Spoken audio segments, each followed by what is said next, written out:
A lawsuit filed today against the state's tax cap that was put into place in 2011. News 12 Long Island's Virginia Huey is in the newsroom now with the details. Virginia. Colleen, the lawsuit says the tax cap locks in school funding inequities that hurt poor and minority children in low-income districts, but supporters of the tax cap disagree. No. The state teachers union launched a legal fight to overturn Governor Cuomo's 2% cap on property tax increases.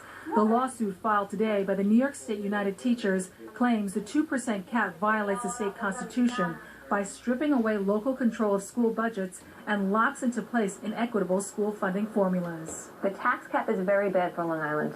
Lisa Tyson of the Long Island Progressive Coalition supports the lawsuit, saying the tax cap is also unfair because it widens the gap between rich and poor districts. And what happens is people in low-income school districts do not have the money to pay to override and to go over the tax cap. So basically, we already have major differences between schools, and this is going to widen that gap and make it so much harder. The cap was enacted in 2011 as a way of controlling property tax rates that are among the highest in the nation. It restricts districts and local governments from increasing their tax levy by more than 2% or the rate of inflation, whichever is less. We had to do something to try and slow the growth of school taxes.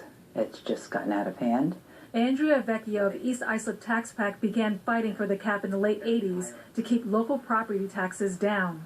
Ever since we started, everybody knew that the cap wasn't the absolute answer, but it was a beginning. At least it was slowing the tax increases. But those who filed the lawsuit say the tax cap came at a time of huge cuts in state school aid. They say those cuts hit low-income districts hardest and will eventually affect all districts. New York State has lowered its funding for schools. It used to pay 50% of schools, and now it's paying 40%. So with that and the tax cap, it's like the perfect storm.